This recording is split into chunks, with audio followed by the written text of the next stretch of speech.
क्या है आध्यात्म? दर्शन, चिंतन धारा, विद्या या संस्कृति की परंपरागत विरासत। आध्यात्म दर्शन यानी जीवन का शाश्वत सत्य। मानव जीवन से जुड़े शाश्वत सत्यों को जानिए और समझिए उपासक डॉक्टर सोहन राज तातेड़ से हमारे खास कार्यक्रम आत्मविज्ञान में। आत्मविज्ञान यानी सही दृष्टि, सही सोच। भाई और बहनों, मातृशक्ति को नमन। चैनल 24+ न्यूज के आध्यात्मिक कार्यक्रम आत्मविज्ञान, साइंस ऑफ द सोल कार्यक्रम में आपका हार्दिक स्वागत है, अभिनंदन है, सत्कार है। आत्मविज्ञान कार्यक्रम में हम प्रतिदिन आपको नए नए एपिसोड्स के माध्यम से यह आपकी सोच को अच्छा करना चाहते हैं, आपकी सोच को विधायक बनाना चाहते हैं और आपके अंदर ये जिज्ञासा पैदा करना चाहते हैं कि आप कौन हैं, आप कहाँ से आए हैं और आपको कहाँ जाना है। जब इन 3 प्रश्नों का उत्तर हमें अपने मस्तिष्क में क्लियर हो जाता है तो हम अपने जीवन को बहुत अच्छी तरह से डिजाइन कर सकते हैं। कहने का अर्थ यह है कि मानव जीवन को अच्छा बनाने के लिए आत्मविज्ञान एक कार्यक्रम, बहुत सुंदर कार्यक्रम है, जिसका कि मुख्य उद्देश्य है सही दृष्टि, सही सोच, राइट विजन, राइट थिंकिंग।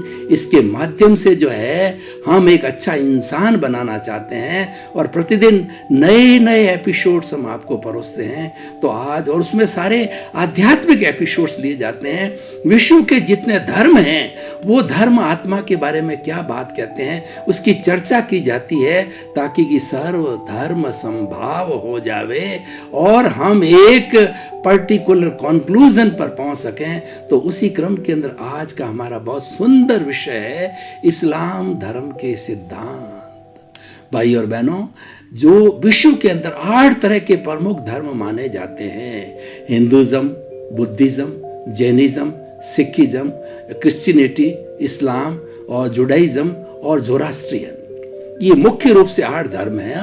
वैसे तो 365 धर्म दर्शन चलते हैं, वो इन्हीं 8 मूल धर्मों में कहीं न कहीं जाकर के समाहित हो जाते हैं। जैसे कि हिंदू धर्म में 55 तरह के धर्म दर्शन आज विश्वविद्यालयों में, स्कूलों में, कॉलेजों में पढ़ाए जाते हैं और सबका मुख्य उद्देश्य है कि आत्मदर्शन करना, सेल्फ रियलाइजेशन करना, मुक्ति को प्राप्त होना। तो इस्लाम एक ऐसा धर्म है जिसके आज विश्व के अंदर 20% अनुयायी है, जिनको कि मुस्लिम समाज कहा जाता है। पूरे विश्व के अंदर मुस्लिम समाज फैला हुआ है और इनका मुख्य तीर्थ है मक्का मदीना, जहां पर मोहम्मद साहब जो कि इस्लाम धर्म के संस्थापक है वो रहे और वहां उनका जो है उनकी मुक्ति हुई, वो मक्का मदीना स्थान कहलाता है। और वहां पर जाकर के जो तीर्थ यात्रा की जाती है हिंदू धर्म के अंदर, वहां पे इसको हज बोला जाता है।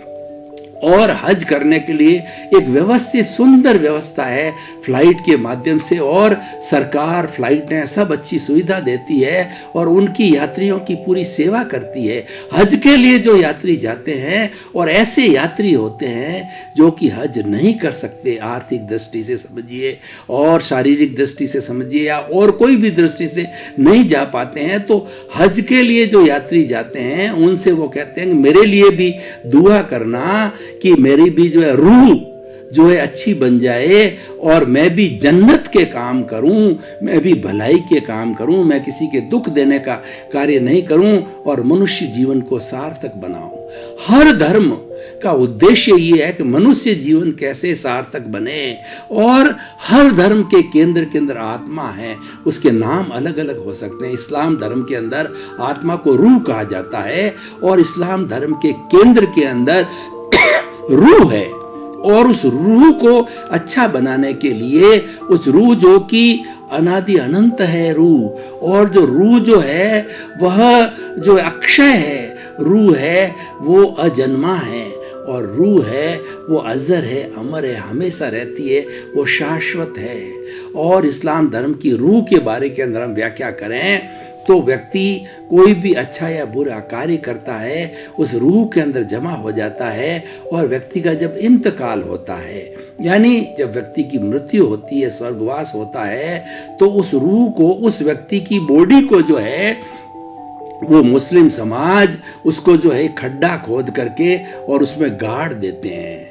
और इस्लाम धर्म की मान्यता है कि जब कयामत आती है, जब रिवॉल्यूशन होता है, जब अल्लाह हाजिर होता है, इस्लाम धर्म का जो भगवान है उसको अल्लाह कहा जाता है और इस्लाम के अनुयायी अल्लाह को जो है समर्पित होते हैं। जैसे वेदांत में ब्रह्म कहा जाता है वही अल्लाह है, ईश्वर है, ये राम है, कृष्ण है, सभी अपने अपने धर्मों के जो है ये ईश्वर है, तो अल्लाह को ईश्वर कहा जा सकता है। और अल्लाह के अंदर वो विश्वास करते हैं, अल्लाह को समर्पित रहते हैं, ऐसा कोई कार्य नहीं करते हैं जिससे अल्लाह नाराज हो और अल्लाह की आज्ञा के विरुद्ध जो है कार्य किया जाता है। तो जब कयामत आती है, जब रिवॉल्यूशन होता है, तो अल्लाह उन सब लाशों को खड़ी करते हैं और लाशों खड़ी करके जैसे हमारे जो है धर्मराज हुआ करते हैं जो कि पनिशमेंट देते हैं, तो वैसे उनके भी न्याय की दृष्टि से धर्मराज होते हैं। और फिर उस रूह को खड़ा करके और उससे पूछा जाता है कि तूने जीवन के अंदर कौन कौन से कार्य किए हैं। अगर अच्छे कार्य किए होते हैं उनकी लिस्ट बनाई जाती है, बुरे कार्य किए उनकी लिस्ट बनाई जाती है। अगर अच्छे कार्य करता है व्यक्ति अपने जीवन में तो उनको जन्नत में भेजा जाता है, वो वहाँ रूह जो है जन्नत के अंदर चली जाती है। और व्यक्ति बुरे कार्य करता है, बुरे का मतलब अनैतिक कार्य करना, लोगों को परेशान करना और नेचर को जो है वो परेशान करना, नेचर का जो है बिगाड़ना, नेचर का दोहन करना, कुल मिलाकर के अन्याय करना और प्राणी मात्र को कष्ट देना, ये बुरा कार्य कहा जाता है, ये पाप कहा जाता है। अच्छे कार्य को पुण्य कहा जाता है। पुण्य पाप ये सब परिभाषाएं हैं, ये पर्यायवाची शब्द है। ये जन्म जन्नत और जो है हमारा पुण्य पाप, ये सभी चीजें एक ही है। कहने का तरीका अलग अलग होता है, हर धर्म के अंदर अपनी अपनी परिभाषा अलग होती है। अच्छे कार्य करने वाले को जन्नत मिलती है, बुरा कार्य करने वाले को जन्नम मिलती है। जन्म का मतलब होता है हिंदू धर्म के अंदर नरक कहा जाता है और जन्नत को स्वर्ग कहा जाता है। अच्छे कार्य करने वाला स्वर्ग में जाता है हिंदू धर्म में, बुरे कार्य करने वाला नरक में जाता है। पापी होता है वो नरक में जाता है, पुण्यशाली जीव होता है स्वर्ग में जाता है। इसी तरीके से इस्लाम धर्म के अंदर जो अच्छे सुकृत कार्य करता है वो जन्नत में जाता है, दुष्कृत कार्य करता है वो जन्नम में जाता है। ये एक ही रूह के बारे में उनकी मेन मान्यता है। अब जो इस्लाम धर्म के अंदर जो है बहुत से उत्सव मनाए जाते हैं और जैसे मुख्य मुख्य बातें क्या, रोजे रखे जाते हैं। रोजे का मतलब हिंदू धर्म में जैसे उपवास होता है उसी तरीके से रोजा रखा जाता है कि ऐसे ऐसे मुसलमान जो है वो उसके प्रति समर्पित होते हैं। जो रोजे करते हैं वो दिन भर पूरा 12 घंटे जो है न तो पानी पीते हैं, न भोजन खाते हैं, भोजन लेते हैं और न थूक गिरते हैं। वो इतने मतलब जो स्ट्रिक्ट होते हैं अपने धर्म के प्रति कि थूक भी नहीं गिरते। थूक को गिरना भी एक पानी लेने के समान होता है। इतना स्ट्रिक्टली रोजा किया जाता है, महीने महीने पर रोजा किया जाता है। और जब चांद दिखता है, जब रात्रि होती है, तब रोजे छोड़े जाते हैं और पुनः सूर्योदय होता है तो रोजा प्रारंभ हो जाता है। इस तरह की प्रक्रिया ये महीने भर चलती रहती है। उसके बाद में इनका त्यौहार ईद आता है। ईद के त्यौहार के अंदर छोटे बड़े जो है सभी जो है खुशियां मनाते हैं, सभी गले मिलते हैं, एक दूसरे को दुआ देते हैं, एक दूसरे को आशीर्वाद देते हैं कि आप सबका जीवन मंगलमय हो और सृष्टि के मंगलमय होने की, प्राणी मात्र के मंगलमय होने की, प्राणी मात्र के हित की जो है वो प्रार्थना करते हैं। तो ये सारा जो काम ईद के अंदर होता है। और ईद की मुबारकबाद देने के लिए दूसरे धर्म के लोग भी मुबारक देते हैं, क्योंकि ये तो देखिए धर्म जो ये बनाए गए हैं ये तो एक व्यवस्था होती है। एक पिता के 5 बेटे होते हैं, 5 बेटों की अलग अलग सोच होती है और उनका अलग अलग कार्य होता है, उनकी अलग अलग गतिविधि होती है, उनका अलग अलग बिजनेस होता है। ठीक उसी तरीके से ये मोहम्मद साहब कहिए, जीसस क्राइस्ट कहिए, और जो है वो हमारे भारत के जो है वो राम है, कृष्ण है, महावीर है, ये सभी ईश्वर है। तो ये जो है वो अलग अलग एक भाई रूप में जिन्होंने धर्म की स्थापना की। मोहम्मद साहब ने जो है इस्लाम धर्म की स्थापना की और ईद के दिन बड़ी प्रसन्नता के साथ नए नए कपड़े पहन करके, नए नए जो व्यंजन बना करके, और जो लोग एक दूसरे से मिलते हैं, प्रसन्नता करते हैं और एक दूसरे की दुआ मांगते हैं। ये एक अच्छा क्रम है। जो उत्सव आता है वह उत्सव व्यक्ति के अंदर भाईचारा पैदा करता है। उत्सव है व्यक्ति के अंदर एक दूसरे के प्रति प्रेम पैदा करता है, एक दूसरे दूसरे के प्रति शांतिपूर्ण सहवास पैदा करता है। जब ये उत्सव का सबसे बड़ा फायदा है, किसी धर्म के उत्सव हो, वे उत्सव एक साथ प्रेम से रहने की प्रेरणा देते हैं, शांति से रहने की प्रेरणा देते हैं। और इस्लाम धर्म की हम परिभाषा करें तो इस्लाम का अर्थ होता है शांति। इस्लाम जो है शांति प्रिय धर्म है, इसका नाम ही शांति है। लेकिन बाद में कुछ कुरीतियां आ गई।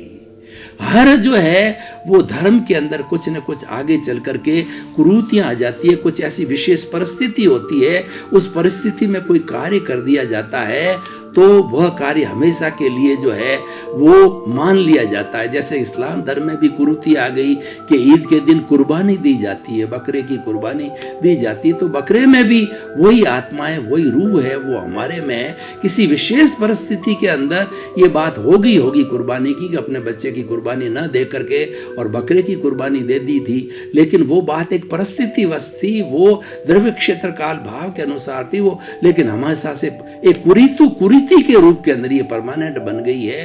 ये एक अच्छी चीज नहीं है। और इसको जो आज के जो है इस जो है वो वसुधैव कुटुंबकम के समाज के अंदर और ग्लोबलाइजेशन के युग के अंदर इस पर चिंतन किया जाना चाहिए, क्योंकि वो भी हमारे जैसे प्राणी हैं। वो मूक प्राणी है, बोल नहीं सकते, चिल्लाते हैं, बेचारा बकरा मैं करता है फिर भी कट जाता है, तो इस पर ध्यान दिया जाना चाहिए। उनकी मैं किसी से हर्ट नहीं करता, उनका जो विधि विधान है उसको हर्ट नहीं कर रहा हूं, मैं तो एक समीक्षा कर रहा हूं। और समीक्षा करना अच्छी बात है, इसके अंदर कोई राग द्वेष नहीं है। और क्योंकि हमारा तो जो रूह का है या हमारे आत्मविज्ञान का जो सबसे बड़ा सूत्र है कि प्राप्त मन वचन का ऐसे जगत के किसी भी प्राणी को किंचित मात्र भी दुख न हो, मेरे भीतर विराजमान शुद्ध आत्मा भगवान परमेश्वर ईश्वर मुझे ऐसी शक्ति दो, मुझे योग्य बनूं कि किसी को प्राणी मात्र को दुख न दूं। यही हमारी सही दृष्टि और सही सोच है कि हम अच्छे बने और लोगों के लिए दुखदाई ना बने, लोगों को तकलीफ नहीं दें। तो ये इस्लाम धर्म के और सिद्धांतों की हम बात करें तो इनका एक बहुत बड़ा सिद्धांत है ज़कात, जिसको हम चैरिटी कहते हैं, जिसको हम दान कहते हैं। अगर सच्चा मुस्लिम है तो वो अपनी आय का 2% जो है ज़कात के रूप में निकालेगा। और ज़कात उन भाइयों के लिए सहयोग है जो कि अभावग्रस्त है, जो कि आर्थिक दृष्टि से कमजोर है, उनकी चिकित्सा के लिए, उनके स्वास्थ्य के लिए, उनके भरण पोषण के लिए, उनकी रोजी रोटी के लिए, उनके रोटी कपड़ा मकान शिक्षा चिकित्सा के लिए ज़कात निकाली जाती है। और मुख्य रूप से जो इस्लाम धर्म का न्याय होता है, वह जो बैंक के अंदर इंटरेस्ट मिलता है उसको भी वो जो है वो पाप की कमाई समझते हैं, उसको ज़कात के रूप में निकालते हैं, घर के लिए काम में नहीं कहते हैं। इस्लाम धर्म ये कहता है कि जो पसीने की कमाई होती है वही वास्तव में कमाई होती है। सिख धर्म में भी जो है वो गुरु नानक ने यही कहा कि जो आप मेहनत करके पसीने की कमाई करते हो वही एक रियल कमाई है, वो नैतिक कमाई है और उसका उपयोग ही अपने परिवार के भरण पोषण के लिए करना चाहिए। और ऐसी नैतिकता की कमाई करने से परिवार के सभी सदस्यों के जो विचार है वो सोच अच्छी रहती है। तो इस तरीके से इस्लाम धर्म के अंदर ज़कात के कारण क्या है, सबका बहुत अच्छा निभाव हो जाता है। दूसरे धर्मों में तो चैरिटी के लिए प्रयास करना पड़ता है और इसके अंदर ज़कात को एक धर्म का अंग मान लिया, इसके लिए प्रयास की कोई जरूरत नहीं है। ऑटोमेटिकली करोड़ों अरबों रुपए जो है ज़कात दान पुण्य के रूप में चलते रहते हैं। ये बड़ी मान्यता। और एक सबसे बड़ी बात यह है कि इस्लाम धर्म के जो अन्यायी होते हैं वो आपस में बड़े प्रेम के साथ रहते हैं। किसी भी करोड़पति अरबपति किसी शादी में चले जाइए, बड़े फंक्शन में चले जाइए, तो एक बड़े पत्तल के साथ में चाहे अरबपति हो, चाहे मजदूर हो, चाहे भिखारी हो, चाहे बच्चा हो, छोटा हो, उसी एक पत्तल के इर्द गिर्द सारे बैठ करके वो भोजन करते हैं। और उनका पानी पीने का आप सिस्टम देखो तो पानी पीने में एक बड़ा सा जो घड़ा रखा जाता है, उस घड़े के अंदर केवल एक ही लोटा होता है, उसको ऊपर से पियो चाहे जो है उसके मुंह लगा के पियो, यानी उसके अंदर झूठन का कोई कंसेप्ट नहीं है। एक सबसे बड़ा प्लस पॉइंट कहिए या सबसे बड़ी अच्छी बात है, इस्लाम के अंदर झूठन नाम की कोई चीज नहीं है, जो कि हिंदू धर्म में जो मुंह लगते ही झूठा कह दिया जाता है, या जो है थाली के अंदर बैठ करके जो कह देता है भाई तो झूठा हो गया, मेरे साथ बैठोगे कि नहीं बैठोगे। ये एक बहुत बड़ा ये भाईचारा बढ़ाने का सिद्धांत है, ये भातृत्व बढ़ाने का संस्कार है, और जहाँ हम एक दूसरे के करीब आते हैं और एक दूसरे से जुड़ते हैं तो वो भाईचारा जरूरी है, क्योंकि ये सारी सृष्टि है वो भाईचारे के हिसाब से चलती है। सारी सृष्टि के अंदर समन्वय, शांति के साथ रहने से आनंद आता है, और ये सारी सृष्टि एक स्वर्ग के रूप में रहती। हम मनुष्य प्राणी केवल एक अकेला ही प्राणी नहीं रहता है, इसमें 84 लाख जीवा योनि के जो उत्पत्ति स्थान है उसमें अनंत अनंत असंख्य असंख्य प्राणी जो यहाँ निवास करते हैं, वो शांतिपूर्ण सहवास में रहना चाहिए। और शांतिपूर्ण सहवास कब होगा कि हर प्राणी जो है दूसरे प्राणी के अस्तित्व को स्वीकार करेगा। इस्लाम धर्म हरेक की रूह के अस्तित्व को स्वीकार करता है, और ये इस्लाम धर्म कोई पूजा पाठ के अंदर विश्वास नहीं करता है। वो तो निराकार रूप को कहता है कि जो हमारी रूह है वो निराकार रूप में है। हमारा हिंदू धर्म भी इसको निराकार रूप में मानता है कि अनंत ज्ञान वाला है, अनंत दर्शन वाला है, अनंत शक्ति वाला, ये अमूर्त है, अछूत है, ये अजन्मा है, और ये अजर है, अमर है।